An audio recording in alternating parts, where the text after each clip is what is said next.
বৃষ্টি না থাকায় শেরপুরের বন্যা পরিস্থিতি কিছুটা উন্নত হয়েছে, যদিও এর মধ্যে পানিতে ডুবে মারা গেছে নারী, বৃদ্ধ ও কিশোর সহ 5 জন।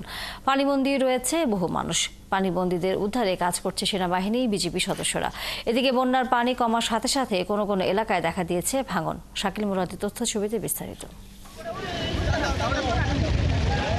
বৃহস্পতিবার থেকে টানা বৃষ্টি ও উজান থেকে নেমে আসা পাহাড়ি ঢলের পানিতে শেরপুরের ঝিনাইগাতি, নালিতাবাড়ী ও শ্রীবর্দী উপজেলার নিম্নাঞ্চল প্লাবিত হয়। ডুবে যায় বহু দোকান, বাসাবাড়ি ও উপজেলা পরিষদ সহ বিভিন্ন সরকারি অফিস।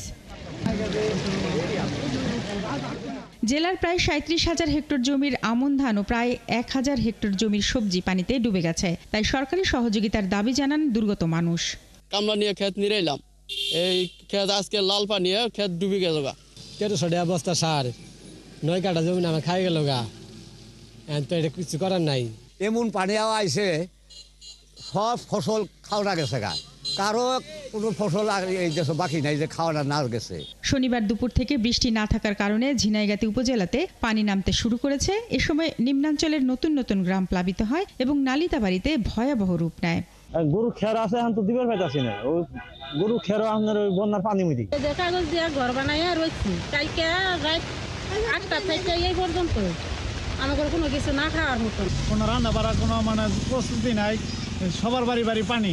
মানুষের দুর্ভোগ লাঘবে সেনাবাহিনী ও বিজিবি কাজ করছে বলে জানায় জেলা প্রশাসক। পানি কমার দিকে পানি আমাদের দুটো উপজেলা অনেকটা কমে গেছে। নালিতাবাড়ি একটু কমেছে, কিন্তু ওখানে এখনো প্রবলেম রয়ে গেছে। আমাদের উদ্ধার কাজ চলছে, সেনাবাহিনী আসছে, তার বোট নিয়ে, ফায়ার ব্রিগেড আছে। আমাদের কার্যক্রমের মধ্যে আমরা অলরেডি প্রায় 200-র উপরে লোকজন আমরা উদ্ধার করেছি এবং এই কার্যক্রম চলমান থাকবে। আমরা চিন্তা করছি আরও ত্রাণ মানুষের কাছে কিভাবে পৌঁছানো যায়। পানি উন্নয়ন বোর্ডের তথ্য অনুযায়ী মহারশী নদীর 4টি স্থানে ব্যাপক ভাঙন দেখা দিয়েছে। পাশাপাশি ভোগাই নদীর পার ও চেল্লাখালী নদীতে 2টি বাঁধে ভাঙন দেখা দিয়েছে। শারমিন স্বপ্না, 71।